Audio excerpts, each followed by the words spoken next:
નમસ્તે. આજે આપણે પાઠ 4 ભારતનો સાહિત્યિક વારસો. સાહિત્યિક એ સાહિત્ય છે જેનો સમાવેશ સાંસ્કૃતિક વારસામાં થાય છે, જે માનવ સર્જિત છે. માનવીએ પોતાના વિચારોને, ભાવોને, લાગણીઓને અન્ય માનવીઓ સુધી પહોંચાડવા માટે કેટલાક હાવભાવ સાથે સંકેતો કે ચિત્રનો આશરો લીધો અને કેટલાક ધ્વનિઓ કર્યા, અવાજો કર્યા, જેમાંથી બોલી અને લિપિ, બોલી એટલે જેને બોલી શકાય અને લિપિ એટલે લખી શકાય, એનો ઉદ્ભવ થયો. આ લિપિએ ભાષાના ઘડતરમાં મોટો ફાળો આપ્યો. સમય જતાં પોતાના વિચારો અભિવ્યક્ત કરવા માટે ભાષાનો ઉપયોગ થયો અને ધીમે ધીમે આ ભાષાના સર્જનાત્મક પ્રયોગથી એક નવા જ સાહિત્યનું સર્જન થયું. પહેલાના સમયથી જ ભારતીય સાહિત્યને વિવિધતા અને વિશિષ્ટતા આ બંને માટે પ્રખ્યાત છે. ભારતના વિદ્વાનોએ સાહિત્યના મુખ્ય બે ભાગો પાડ્યા છે, એક વૈદિક સાહિત્ય અને બીજું પ્રશિષ્ટ સાહિત્ય.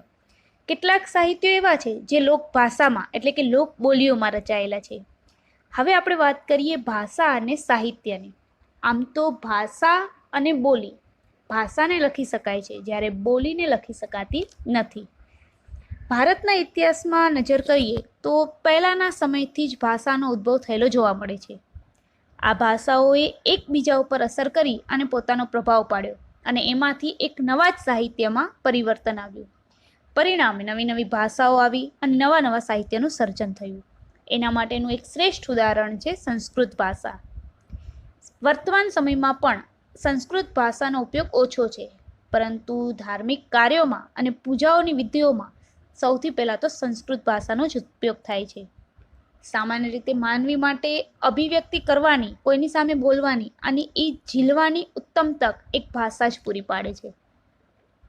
પ્રાચીન ભારતની લિપિ એ હડપ્પા સમયની છે, પરંતુ એ સમયે જે કાંઈ લખાણ છે એ આજે પણ ઉકેલી શકાયું નથી. તે સમયના લોકોની કઈ ભાષા છે અને કઈ માહિતી છે એ પણ હજી સુધી આપણને પ્રાપ્ત થઈ નથી. એક મહાન વ્યાકરણ શાસ્ત્રી થઈ ગયા મહર્ષિ પાણિની, જેણે સંસ્કૃત ભાષાના વ્યાકરણ શાસ્ત્રી તરીકે ઓળખવામાં આવ્યા. જેમણે એક ગ્રંથની રચના કરી જેનું નામ છે અષ્ટાધ્યાયી, જેની રચના ઈસવીસન પહેલા 4th સદીમાં કરી. સંસ્કૃત ભાષાને આર્યોની ભાષા, ઋષિઓની ભાષા કે વિદ્વાનોની ભાષા કહે છે, જે આજના સમયમાં પણ વિશ્વ કક્ષાએ એટલે કે ખાસ કરીને કોમ્પ્યુટર ટેકનોલોજીના ક્ષેત્રે બની છે. સંસ્કૃત ભાષા મુખ્યત્વે ધર્મ, તત્વજ્ઞાન, જ્ઞાન અને વિજ્ઞાનની ભાષા છે. આ વાત થઈ ભાષા અને સાહિત્ય, જે મુખ્ય ભાષા તરીકે સંસ્કૃત ભાષાની વાત કરી. હવે આપણે જોઈએ પ્રાચીન ભારતીય સાહિત્ય, જેમાં પહેલી વાત આવે છે વેદોની. વેદનો અર્થ થાય છે જ્ઞાન, અને આપણા સાહિત્યમાં 4 વેદો છે: ઋગ્વેદ, સામવેદ, યજુર્વેદ અને અથર્વવેદ. હવે આપણે દરેક વેદો વિશે માહિતી મેળવીએ તો પહેલા ઋગ્વેદ, ભારતીય સાહિત્યનું પ્રાચીનતમ પુસ્તક, જેમાં 1028 ઋચાઓનો સંગ્રહ, શ્લોકોનો સંગ્રહ. ઋગ્વેદને 10 વિભાગમાં વહેંચવામાં આવ્યું. આ ઋચાઓમાં મોટા ભાગની દેવોને લગતી સ્તુતિઓ છે. મુખ્ય શ્લોકો છે દેવોને લગતા. આ સ્તુતિઓમાં યજ્ઞ પ્રસંગે કરવામાં આવતી, જેમાં ઉષાને સંબોધન, સાંજના સમયને સંબોધન કરતી કેટલીક સ્તુતિઓ ખૂબ જ મનમોહક છે. આ ગ્રંથ સપ્ત સિંધુ પ્રદેશમાં વસેલા આર્યોની રાજકીય, સામાજિક, ધાર્મિક અને આર્થિક બાબતોનું વર્ણન કરે છે. આ વાત કરી ઋગ્વેદની. હવે ઋગ્વેદ પછી બીજા 3 વેદોની રચના થઈ, જેમાં સામવેદ, યજુર્વેદ અને અથર્વવેદનો સમાવેશ થાય છે. જેમાં સામવેદ એ ઋગ્વેદમાં જે શ્લોકો આવ્યા એ શ્લોકોના ગાન કરવા માટે, ગાવા માટે રચવામાં આવ્યું. આ શ્લોકો રાગ અને લય સાથે ગવાય છે, માટે જ સામવેદને સંગીતની ગંગોત્રી તરીકે ઓળખવામાં આવે છે. હવે વાત કરી યજુર્વેદની, તો યજુર્વેદ એ યજ્ઞનો વેદ કહેવાય, જેને 2 સ્વરૂપમાં આપ્યું છે: એક ગદ્ય એટલે પાઠના સ્વરૂપમાં અને બીજું પદ્ય એટલે શ્લોકના સ્વરૂપમાં. યજ્ઞ વખતે બોલવામાં આવતા મંત્રો, ક્રિયાઓ અને વિધિઓનું વર્ણન કરવામાં પણ આવે છે. અને છેલ્લે વાત કરી અથર્વવેદની, જેમાં અનેક પ્રકારના કર્મકાંડો અને સંસ્કારોનું વર્ણન થાય છે. આ વાત થઈ મુખ્ય 4 વેદોની. હવે આપણે જોઈએ પ્રાચીન ભારતીયનું સાહિત્ય ઉપનિષદ, જેમાં બ્રહ્માંડનો આરંભ, જીવન, મૃત્યુ, ભૌતિક અને આધ્યાત્મિક જગત, જ્ઞાન, પ્રકૃતિ તેમજ બીજા અનેક દાર્શનિક જેને જોઈ શકાય તેવા પ્રશ્નોનું વિવેચન કરવામાં આવ્યું, એના વિશે વિચાર કરવામાં આવ્યો. મુખ્ય 2 ઉપનિષદો બતાવ્યા, એક બૃહદારણ્ય અને બીજું છાંદોગ્ય, જે શરૂઆતના છે. ઉપનિષદો મોટા ભાગે સંવાદના સ્વરૂપમાં, એટલે કે વાર્તાના સ્વરૂપમાં, એકબીજાને સામસામે બોલે એવા સ્વરૂપમાં છે. મુક્તિકો ઉપનિષદમાં આ ઉપનિષદનું નામ છે, જેમાં તેની સંખ્યા એટલે કે સંવાદની સંખ્યા 108 બતાવવામાં આવી છે. આ વાત કરી ઉપનિષદની. હવે જોઈએ બ્રાહ્મણ ગ્રંથો. વેદોના મંત્રોનો અર્થ સમજવા માટે તેના પદ સ્વરૂપમાં, કાવ્યના સ્વરૂપમાં રચાયેલી ટીકાઓનો સમાવેશ બ્રાહ્મણ ગ્રંથોમાં થયો છે, જેમાં જુદા જુદા યજ્ઞો અને યજ્ઞોને લગતી વિધિઓ માટેનું પણ માર્ગદર્શન આપવામાં આવ્યું છે. હવે એમાં જોઈએ આરણ્યકો. પહેલાના સમયના આર્યો જે પોતાના જીવનનો અંતિમ સમય, છેલ્લો સમય અરણ્ય એટલે કે વન અથવા તો જંગલ એમાં જઈને ગાળતા, ત્યાં આશ્રમ બાંધી અને સતત મનન અને ચિંતન કરતા, અને એનાથી રચાયેલા તત્વજ્ઞાનથી ભરપૂર એવું જે સાહિત્ય રચવામાં આવ્યું એ સાહિત્ય એટલે આરણ્યકો. બીજી વાત કરીએ વેદાંગ. આ સાહિત્યમાં કર્મકાંડ સિવાય જ્યોતિષ, વ્યાકરણ અને ખગોળશાસ્ત્રનો પણ સમાવેશ થાય છે. ભારતના મુખ્ય 2 મહાકાવ્યો, એક રામાયણ અને બીજું મહાભારત, જે પ્રાચીન ગ્રંથ છે.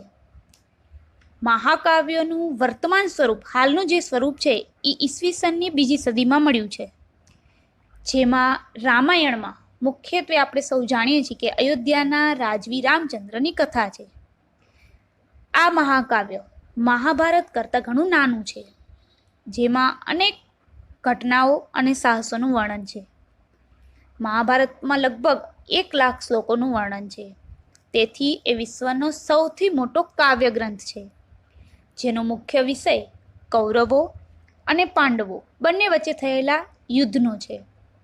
તેમ છતાં એમાં અનેક નાની મોટી વાર્તાઓને પણ જોડી દેવામાં આવી છે. મહાભારતમાંથી જ એક નવા ગ્રંથની રચના થઈ, શ્રીમદ ભાગવત ગીતા, જેમાં ભગવાન શ્રી કૃષ્ણ અર્જુનને જે બોધ આપે છે એનું વર્ણન છે, એનું વિવેચન કર્યું છે, જેમાં મોક્ષ પ્રાપ્તિના 3 માર્ગો, જ્ઞાન, કર્મ અને ભક્તિ માર્ગનું વિવેચન કરવામાં આવ્યું છે. તો આપણે જોયું મહાભારત અને રામાયણ, જે ભારતના મુખ્ય 2 મહાકાવ્યો છે, જેમાં બંને મહાકાવ્યોમાં સદીઓ સુધી કરોડો લોકોના વિચારો અને સાહિત્યનું સર્જન કર્યું, જેમાં ભારતમાં સંસ્કાર અને સિંચનનું પ્રેરક કાર્ય આ બંને મહાગ્રંથો દ્વારા થયું છે. આ વાત થઈ મહાભારત અને રામાયણની. હવે એ જ સમયમાં સંસ્કૃત ભાષામાં પણ પુષ્કળ સાહિત્ય રચાયું, જેમાં મુખ્યત્વે ધાર્મિક અને લૌકિક, ધર્મને આધારિત અને લોકોને આધારિત એમ બંને પ્રકારની રચનાઓનો સમાવેશ થયો. પુરાણોમાં પણ વૈદિક ધર્મને સમજવામાં મુખ્ય ભૂમિકા ભજવી. સમય જતાં અનેક શાસ્ત્રો અને સ્મૃતિ ગ્રંથો પણ લખાયા. આ શાસ્ત્રોમાં મુખ્યત્વે વિજ્ઞાન અને તત્વજ્ઞાન બંનેના ગ્રંથો છે, જેમાં એક મુખ્ય ઉદાહરણ બતાવે છે કૌટિલ્યનું અર્થશાસ્ત્ર, જે વહીવટી વિજ્ઞાન છે, જેને સમાજમાં ઉપયોગ કરવાનું છે.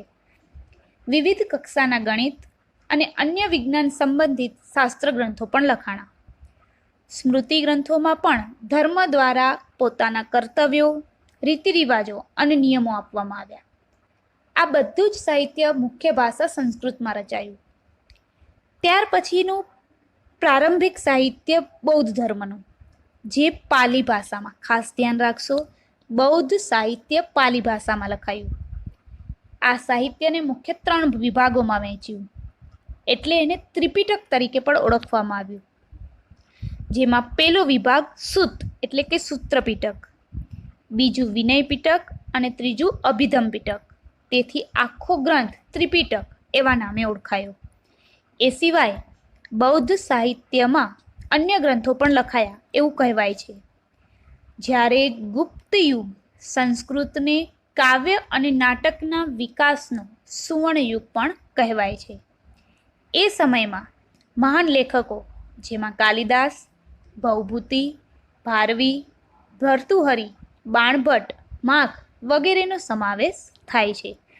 આ તમામ મહાકવિઓ ભારતભરમાં વિખ્યાત છે, જેમાં કાલિદાસ એ વિશ્વ પ્રસિદ્ધ મહાકવિ છે.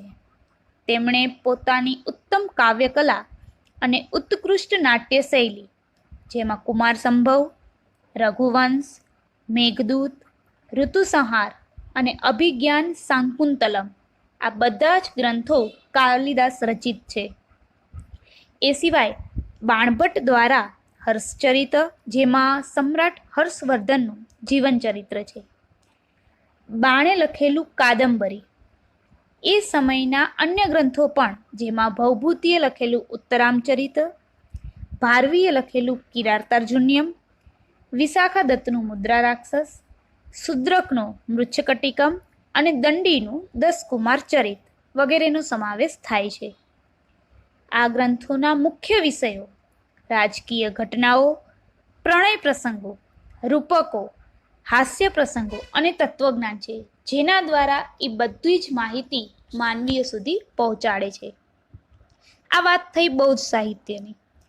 હવે પછી ગુજરાતી સાહિત્ય. જૂની ગુજરાતી ભાષામાં પદ્ય, કાવ્યની રચનાનું સાહિત્ય રચાયું. સમય જતાં ગુજરાતી ભાષામાં અનેક ભાષાઓ ભેગી થઈ અને અનેક કૃતિઓ રચી, જેમાં નરસિંહ મહેતા, મીરાબાઈ, દયારામ, અખો, પ્રેમાનંદ, પ્રીતમ, ગંગા સતી જેવા સાહિત્યકારોએ પદો, ગીતો, ગરબી, છપ્પા અને આખ્યાન કાવ્યો રચી અને ગુજરાતી સાહિત્યને સમૃદ્ધ બનાવ્યું. એ પછી અનેક સાહિત્ય રચનાકાર આવ્યા: નર્મદ, નવલરામ, કિશોરલાલ મસરૂવાલા, પન્નાલાલ પટેલ, ઉમાશંકર જોશી, મૈપતરામ રૂપરામ નીલકંઠ, ગોવર્ધન રામ ત્રિપાઠી જેવા સાક્ષર વયોએ પણ ગુજરાતી સાહિત્યને ખૂબ જ સમૃદ્ધ બનાવ્યું. આ વાત થઈ ગુજરાતી સાહિત્યની. હવે વાત આવી દ્રવિડ કુળની ભાષાઓની. મુખ્ય 4 ભાષાઓ: તમિલ, તેલુગુ, કન્નડ અને મલયાલમ. આ દ્રવિડ કુળની ભાષામાં પણ અનેક સાહિત્યનો વિકાસ થયો, જેમાં સૌથી જૂની ભાષા તમિલ ભાષા છે, જેનું સાહિત્ય ઈસવીસન પ્રારંભ જેટલું જ જૂનું છે. ભારતની પ્રચલિત પરંપરા અનુસાર 3 સંગમોનું આયોજન થયું, જેમાં અનેક સંતો, કવિઓએ પોતાની રચનાઓ તૈયાર કરી. સંગમ સાહિત્યના અનેક વિષયો છે, જેમ કે રાજનીતિ, યુદ્ધ અને પ્રેમ પ્રસંગ.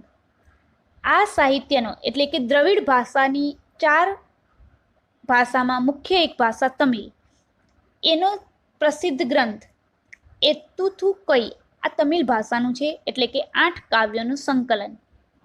તોલકાપિયમ એટલે કે વ્યાકરણ ગ્રંથ અને પથુ પાતુ એટલે 10 ગીતો એની રચના કરી. એ સિવાય એક કવિનું નામ છે તિરુવલ્વુરૈ, જેણે એક ગ્રંથની રચના કરી, કુરલ. અને આ કાવ્ય ગ્રંથમાં એમણે જીવનના જુદા જુદા પાસાઓનું વિવેચન કર્યું. શિલ્પતિકારમ અને મણિ મેખલાઈ એ પણ તમિલ સાહિત્યના વિખ્યાત ગ્રંથો છે. તો આ વાત થઈ દ્રવિડ ભાષાની 4 સાહિત્યની. હવે આપણે જોઈએ મધ્યકાલીન સાહિત્ય. ઉત્તર ભારતમાં મધ્યયુગની શરૂઆતમાં મુખ્ય એક સાહિત્યની રચના થઈ સંસ્કૃત ભાષામાં. એ સમયમાં કાશ્મીરમાં 2 મહાન ગ્રંથો લખાયા, જેમાં પહેલો છે સોમદેવનો કથા સરિતસાગર અને બીજો છે કલ્હણનો રાજતરંગિણી. જેમાં રાજતરંગિણી એ કાશ્મીરના ઇતિહાસને આલેખતો એક મહત્વપૂર્ણ ગ્રંથ છે. સાચા અર્થમાં તો એ ભારતનો સૌ પ્રથમ ઐતિહાસિક ગ્રંથ મનાય છે. આ જ સમયમાં બીજી મહત્વની રચના જે જયદેવનું ગીત ગોવિંદ છે, જેની ગણના પણ સંસ્કૃતના સુંદરમાં સુંદર કાવ્ય ગ્રંથોમાં થાય છે. આ સમયમાં અપભ્રંશ થયેલી એટલે કે બીજી ભાષાઓ એની સાથે ભળી એવી ભાષાઓમાંથી આધુનિક ભારતીય ભાષાઓના વિકાસનો શરૂ થયો. કવિ ચંદ બદરાય રચિત પૃથ્વીરાજ રાસો એ હિન્દી સાહિત્યનો પ્રારંભિક ગ્રંથ છે, જેમાં પૃથ્વીરાજ ચૌહાણના વીરતાપૂર્વક કાર્યોનું વર્ણન કરતા આ ગ્રંથની રચનાથી હિન્દી સાહિત્ય જગતમાં વીરગાથા યુગનો પ્રારંભ થયો.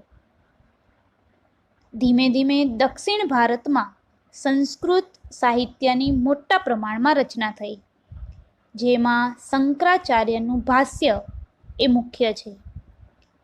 એ સમયમાં દ્રવિડ કુળની ભાષાઓનો વિશેષ વિકાસ થયો. થોડા સમય પછી કન્નડ સાહિત્ય પર જૈન ધર્મની અસર પડતા કવિ પંપાએ, જે જૈન ધર્મના છે, એમણે આદિપુરાણની રચના કરી. 16મા તીર્થંકર જીવન આલેખતું શાંતિપુરાણ એ કવિ પોન્નાએ તૈયાર કર્યું. એ સિવાય રન્નાએ અજિતનાથ પુરાણ નામની કૃતિઓ રચી. એટલે કે મધ્યકાલીન સાહિત્યના એ યુગના કવિઓ પંપા, પોના અને રન્નાએ પ્રારંભિક કન્નડ સાહિત્યની ત્રિપુટી તરીકે ઓળખવામાં આવે છે. કવિ કંબલે તમિલ ભાષામાં રામાયણની રચના કરી. આ સિવાય તમિલ ભાષામાં અન્ય પ્રસિદ્ધ સાહિત્ય પણ રચાયું છે. ભારતીય ભાષાઓના વિકાસ અને સાહિત્યની કૃતિઓની રચના મુખ્ય દિલ્હી સલ્તનત કાળમાં આગળ વધી. હિન્દી ભાષાના બે સ્વરૂપો, એક વ્રજ કઠોર અને ખડી બોલી લોકબોલી, એમાં સાહિત્યની રચનાઓમાં વિનિયોગ થવા લાગ્યો. આ બંને ભાષાઓમાં અનેક ભક્તિ ગીતો રચાયા, જેમાં હિન્દી અને ગુજરાતી ભાષાઓ મળતી એક નવી ભાષા એ રાજસ્થાની ભાષામાં વીરગાથાઓ લખાઈ. આલ્હા, ઉદલ, બિસલદેવ અને રાસો આ સમયના વિખ્યાત વીરગાથાઓ છે, જે રાજસ્થાની ભાષામાં છે.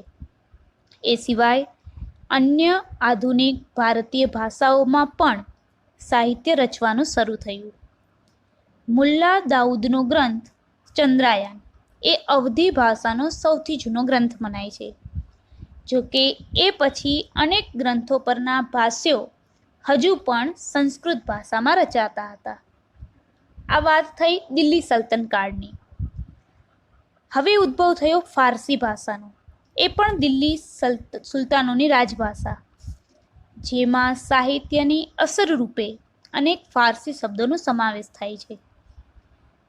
આ યુગમાં અનેક ઇતિહાસકારો થયા, જેમાં જિયાઉદ્દીન બર્નીએ તારીખે ફિરોજ શાહીની રચના કરી, જેમાં ખલજી અને તુઘલક વંશના રાજ્યનું વિસ્તૃત વર્ણન કરવામાં આવ્યું. તેમણે રાજકીય સિદ્ધાંતો ઉપર ફતવા એ જહાંદારી નામનો ગ્રંથની રચના કરી. અમીર ખુસરો એ સમયના દિલ્હી સલ્તનત કાળના સૌથી મહાન સાહિત્યકાર ગણાય છે, જેમાં એક કવિ, ઇતિહાસકાર અને રહસ્યવાદી સંત અને સંગીતકાર હતા. સુપ્રસિદ્ધ હઝરત નિઝામુદ્દીન ઓલિયા એમના ગુરુ હતા. તેની મહત્વની કૃતિમાં આસિકા, નૂર, સિપિહર અને કિરાતુલ સદાયાનનો સમાવેશ થાય છે. આ સિવાય અનેક કાવ્ય ગ્રંથોની પણ રચના કરી, જેમાં પોતાને ભારતીય હોવાનો ગર્વ હતો. એની સાથે જ એમણે ભારતને પૃથ્વી પરનું સ્વર્ગ ગણાવ્યા હતા. તેમણે પોતાના પુસ્તકોમાં પણ ભારતનું વાતાવરણ, એની સુંદરતા, એની ઇમારતો અને એના જ્ઞાન અને વિજ્ઞાનના પુષ્કળ પ્રમાણમાં વખાણ કર્યા. એઓ દ્રઢપણે માનતા હતા કે હિન્દુ ધર્મનું સારત્વ અનેક રીતે ઇસ્લામ ધર્મ સાથે મળતું આવે છે, જે દિલ્હીની ચારે બાજુ બોલવામાં આવતી ભાષાને હિન્દવી કહેતા અને પોતાની માતૃભાષા પણ ગણાવતા હતા. આ ભાષામાં એમણે અનેક કવિતાઓ રચી, જેમાં હિન્દી અને ફારસી બંને ભેગી એટલે કે દ્વિભાષી ચોપાઈઓ અને દુહાઓ પણ રચ્યા. તેમણે શરૂ કરેલા આ સ્વસ્થ પરંપરા તેમના પછી સદીઓ સુધી ચાલુ રહી. આ વાત થઈ ફારસી ભાષાની. ત્યારબાદ પ્રાદેશિક ભાષાઓમાં પણ અન્ય સાહિત્યની રચનાઓ થઈ. ભક્તિ માર્ગના સંતોએ લોકોની ભાષામાં ઉપદેશ આપ્યો, જેમાં કબીર જેવા અનેક સંત કવિઓનો સમાવેશ થાય છે, જેમણે ભોજપુરી અને અવધી હિન્દી ભાષાની મુખ્ય બોલીઓ હતી. કબીરની રચનાઓ મુખ્યત્વે સધુકડી લોકબોલીમાં અને તેમના દોહરાઓનું લોક સાહિત્યનું અંગ બન્યા.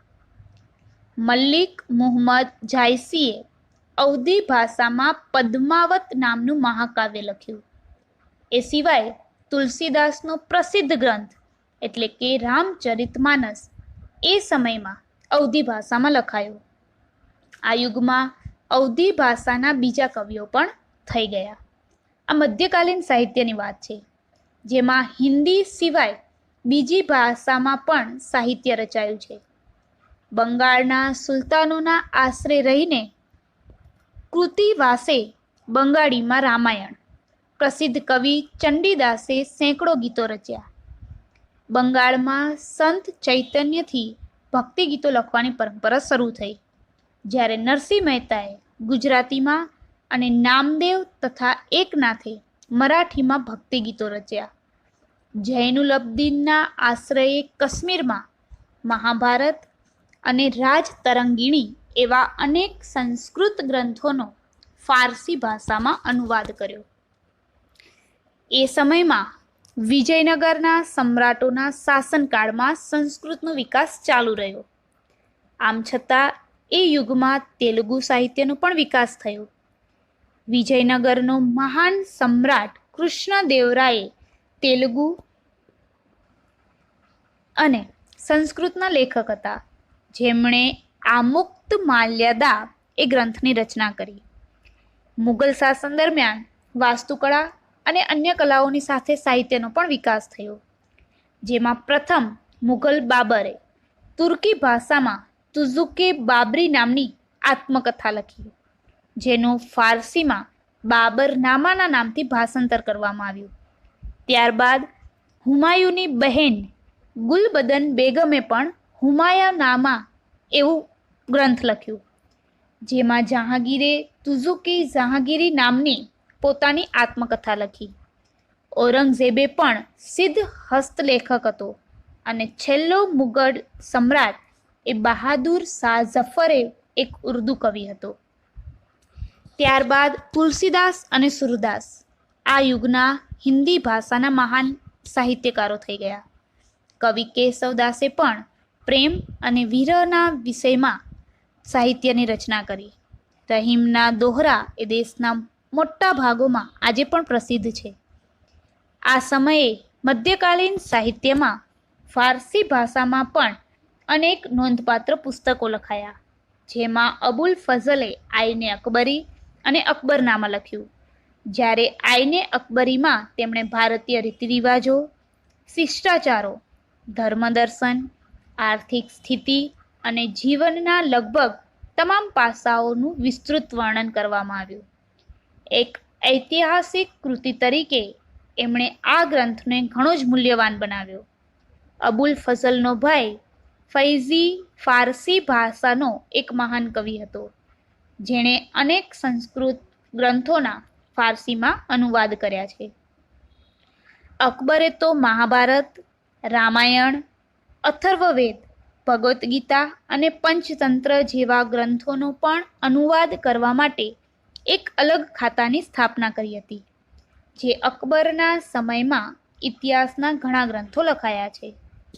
આ વાત થઈ મધ્યકાલીન સાહિત્ય અને મધ્યયુગની સૌથી મહત્વની ઘટના કે જેમાંથી ઉર્દુ ભાષાનો જન્મ થયો. આ નવી ભાષા એ સાહિત્યની દ્રષ્ટિએ સૌથી સમૃદ્ધ એવી અન્ય આધુનિક ભાષાઓની હરોળમાં આવી ગઈ. આ ભાષામાં વલી, મીરદર્દ, મીર તકી મીર અને નઝીર અકમરાબાદી તેમજ અસદુલ્લા ખાન અને ગાલિબ જેવા મહાન કવિઓ થયા. ત્યાર પછી 18મી સદીમાં ઉર્દુ ગદ્યનો પણ વિકાસ થયો. સંસ્કૃતના મોટાભાગના ઐતિહાસિક ગ્રંથોનું ઉર્દુમાં ભાષાંતર થવા લાગ્યું.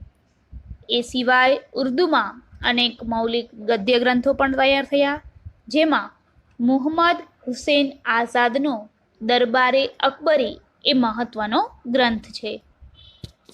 આપણે વાત કરી મધ્યકાલીન સાહિત્યની, જેમાં મુખ્ય સંસ્કૃત ભાષા, ત્યાર પછી હિન્દી ભાષા, ફારસી ભાષા, અન્ય ભાષાઓ જે બે રીતે થઈ.